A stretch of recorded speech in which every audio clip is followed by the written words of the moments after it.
a pleasure to be here with you all today.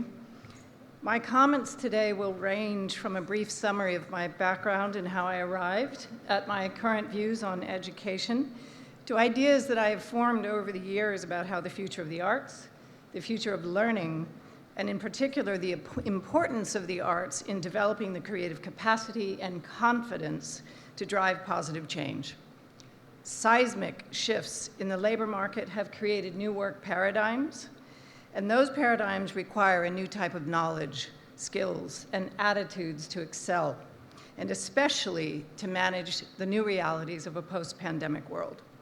I'll also address the roles Gen Z and Gen Alpha are playing in shaping our world and our role as educators in fostering the new and exciting attributes that are so natural to these first two generations of digital natives. Prior to joining Berkeley, I had the honor to serve as faculty and then as administration at the University of Southern California, USC. I'm also a graduate of the USC Thornton School of Music, having completed my doctorate in composition there in the early 1990s. In the firmament of top-tier research institutions, USC has a remarkable distinction in that it is home to 6 independent and world-class art schools. I was fortunate to serve as senior administration in 2 of USC's traditional art schools, including as Dean of the School of Art and Design, and then also to launch and serve as founding dean of the USC Iovine and Young Academy, which is a new school that is educating students at the intersection of the arts, design, and STEM, and that was founded on the principle that the capabilities that are developed by an early education in the creative arts are exactly what is needed to drive innovation in the complex and complicated world that these students will inherit. In addition to the 6 art schools at USC, it consists of renowned professional schools in engineering, business, medicine, law, and so much more, social work, public policy, and many other disciplines. Cross-school collaboration, as you can imagine, is strongly encouraged for students, faculty, and researchers. And so I was able, in my own time there as a student, to intersect rigorous studies in music performance and composition with areas like literature, playwriting, film, technology, and science, all of which led to a deep interest in the learning possibilities at the intersections and the integration of those disciplines in experiential and applied environments. When I became faculty at USC, I would push my own students to do as I had done, to go out and to broaden their understanding of all things. But there came a time around 2009 and 2010 that I no longer had to push the students to engage in that kind of multidisciplinary exploration. In fact, they were insisting on it. While they were still devoted to making their art, they weren't as interested in the traditional career paths that had been historically available to artists. Even the best and most accomplished of them were seeking alternatives where they could control more aspects of their careers and their working lives, and in most cases, by venturing into hybrid areas of expertise that involved gaining knowledge specifically across business, technology, and digital communications. Also around 2010, I discovered a study undertaken in 1999 by the US Department of Education, which predicted that by the year 2030, 65% of grade school children in our country would end up in jobs that had never before been invented or conceived. The prediction was released after extensive research into how digital technologies were likely to change the nature of work. And of course, fast forward 20 plus years, and it's astonishing how accurate that study was, especially as regards the explosion of new career paths in the STEM fields. It's amazing to think that just 10 or 12 years ago, jobs like search engine optimization specialist and social media manager didn't exist. And even 6 or 7 years ago, you couldn't apply for a job as a UI UX designer or a cloud computing specialist. As this began to play out for those of us in higher education, another trend that caught my eye, this one in 2015, was the growing realization by many in leadership around the world that we may have underestimated the importance of the arts and arts-based educational models in developing new leaders and thinkers for the 21st century. Periodically, as we all know, Forbes publishes a list generated by the world's top CEOs, of the most important new work skills for their companies. In 2015, the list included, for the very first time, creativity. Now, granted, it was last on the list, but it was there. And on the same list in 2020, creativity was ranked third. Also moving up in importance on that list were attributes like critical thinking and judgment and decision-making. That same year, the Forbes analyst placed a number of additional attributes onto the list as well, including several that are natural byproducts of education and training in the arts, including emotional intelligence, learning how to learn, spotting patterns and trends. Of course, artists constantly scan the horizon for creative opportunity. We don't succeed if we don't do that. Also communicating, understanding and leveraging technology, and of course, cultural awareness, because every great work of art, every truly universally great idea begins from a place that is inclusive, equitable, and human-centered. I believe it's well understood that every child born after roughly 1996 was born into an entirely new world of information gathering and sharing, and that it was only a matter of time before their tastes, their needs, and their wants began influencing work products. By as early as 2012, 18-year-olds already had more buying power, more reach, and therefore more influence globally than any generation in history. It only stood to reason that their choices as consumers, as users, and as professionals would then begin to drive major shifts in the systems and structures through which information, goods, and services were provided.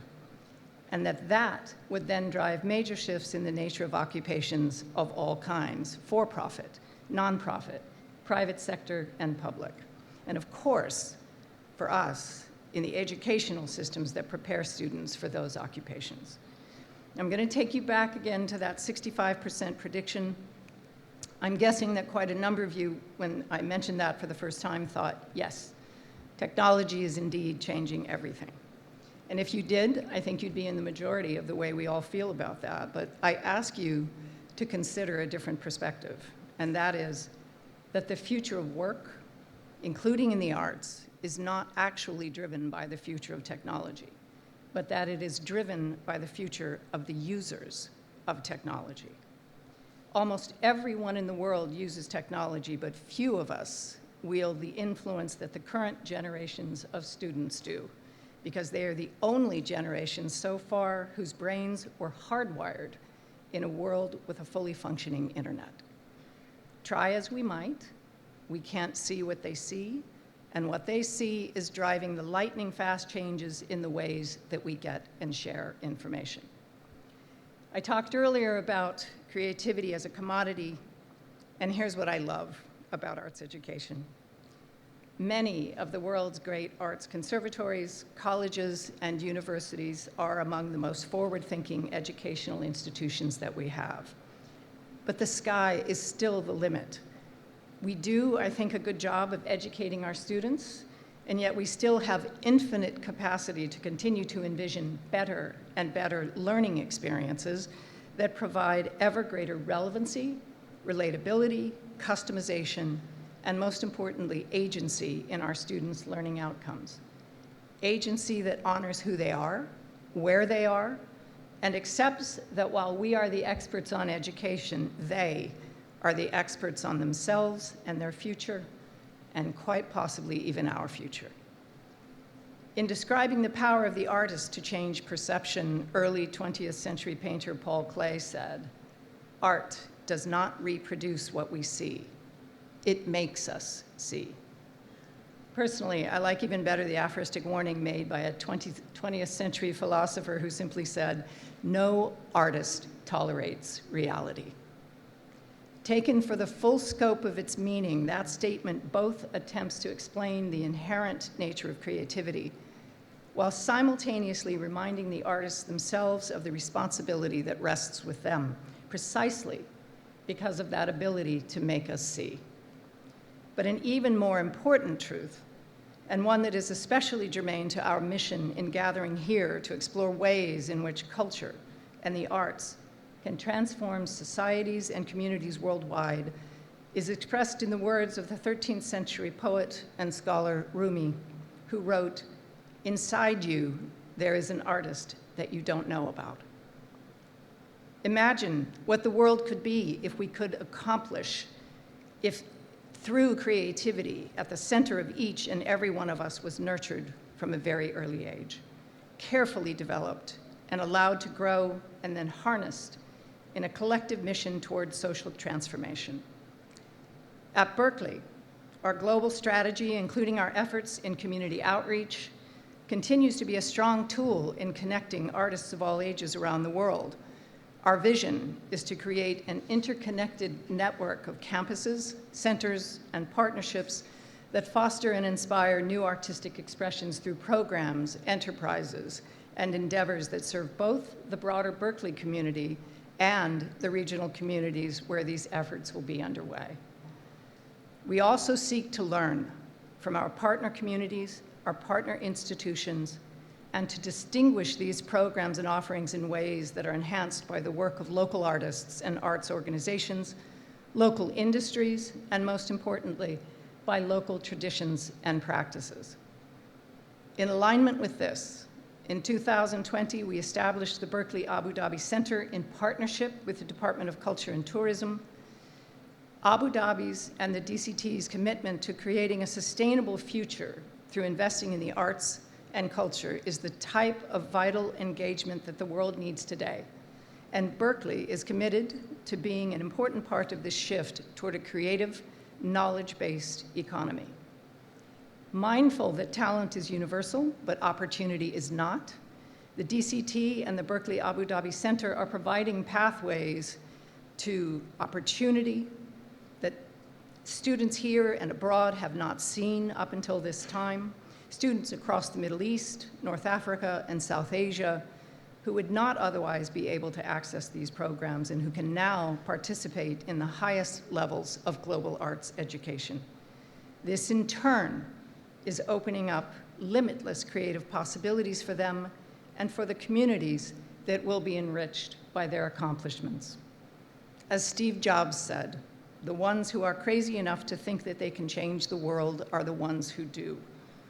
We at Berklee are so much richer for our partnerships in Abu Dhabi and for our presence here, and we look forward to growing that presence and to many, many more wonderful things to come as we seek together to change the world one student at a time.